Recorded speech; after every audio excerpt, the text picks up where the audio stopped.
datanglah segerombolan preman baragajul yang ingin mengambil kursi yang tadi ditempati oleh Bob.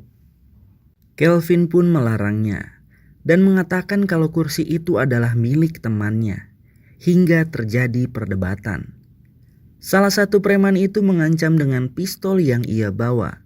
Kemudian Bob datang, hingga terjadilah perkelahian. I don't like bullies.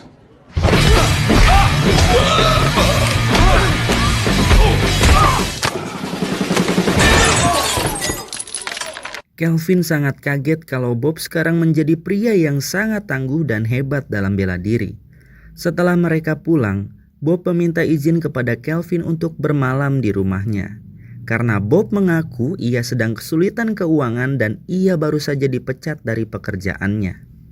Di dalam rumah, Bob meminta kepada Kelvin untuk membuka sebuah situs yang ternyata situs itu adalah situs lelang dan beberapa penawaran akun bank yang berisi jutaan dolar yang diperuntukkan untuk para mafia. Dan lelang itu berakhir pada 14 jam atau besok malam. Tiba-tiba laptop Kelvin rusak karena ketumpahan temulawak yang mereka minum.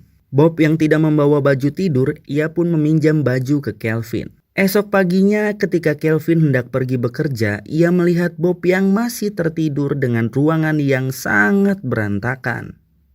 Tiba-tiba ada yang mengetuk pintu, yang ternyata itu adalah agen CIA yang dipimpin oleh agen yang bernama Harris.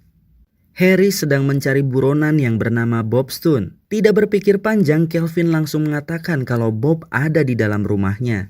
Namun ketika dicari, Bob sudah menghilang dengan ruangan yang sudah sangat tertata rapi. Kelvin pun sangat kaget dengan kejadian itu. Harris mengatakan kepada Kelvin kalau Bob dulunya adalah seorang anggota CIA. Bob berkhianat ketika sedang menjalankan misi untuk mengambil halaman atau page yang isinya beberapa akun bank yang memiliki jutaan dolar.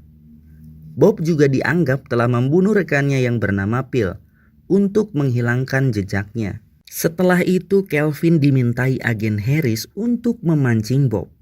Tiba-tiba Bob menghubungi Kelvin dan mengatakan bahwa Bob membutuhkan Kelvin.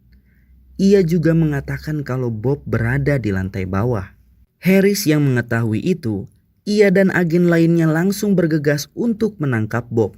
Ketika Kelvin kembali ke ruangannya, ia dikejutkan dengan Bob yang sudah berada di ruangan kerjanya. Kelvin terheran-heran dan bertanya apa yang sebenarnya terjadi. Bob hanya mengatakan